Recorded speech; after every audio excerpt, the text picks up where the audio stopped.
All right, we've got to talk some Georgia football coming off that huge win in South Bend over Notre Dame. We bring in Savannah Lee from Bulldog Illustrated to talk up the Dogs. How you doing tonight, Savannah?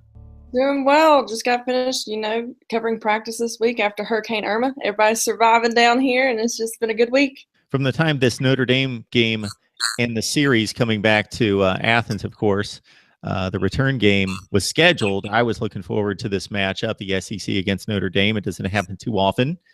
And the Bulldogs get it done. They trailed most of the game, but never let the game get away from them. It was always a one-score game, and then they scored late there in the fourth quarter to make it happen, 20-19 on the road. Your impressions? You've got to be pretty excited, and considering 8-5 last year with no real landmark wins for the most part until the bowl game, to get the first big win on the road under Kirby Smart. Oh, yeah, definitely. Like you said, it's a landmark win. His first statement win of the season, which I think is a great thing that he got this out in week 2. I think that the entire team didn't give up the entire game, and I think that their perseverance and overcoming every adversity that came towards them is just something that to really note. And that defense, I mean, without that defense, Georgia probably would have not had won that ball game, and I think that's something to really note, that Kirby Smart and his defense is definitely making some statements. Yeah, so the Georgia defense brings back, whether you look at a certain depth chart, it's either 9 or 10 starters back from last season. So we were expecting a lot here in 2017.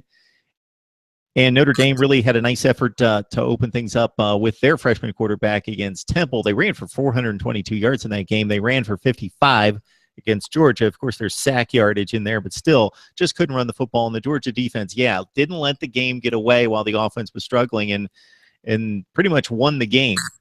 Oh, yeah, definitely. That's something that head coach Kirby Smart, it reiterates every week, is we got to stop the run. We got to stop the run. And I think that the defense finally clicked on all 4 cylinders, and the defensive front with Trent Thompson and David Marshall and Big John Atkins, they all just, made a stance right there. And then you go back to your linebackers, the 2 returning veterans with Davin Bellamy and Lorenzo Carter had a phenomenal game. They both kind of finally stepped out of their shell that the Georgia fans and probably the coaches have been wanting them to.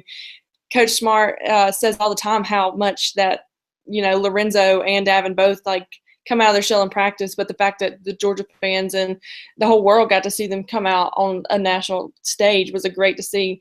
I mean, Lorenzo with that, forced fumble in that game is probably one of the biggest momentum-changing things for Georgia. And then the huge sack by Davin Bellamy at the end of the ball game to, clinch that win for Georgia. If it wasn't for those 2 players showing up and making a stance, Georgia might be looking at 1-1.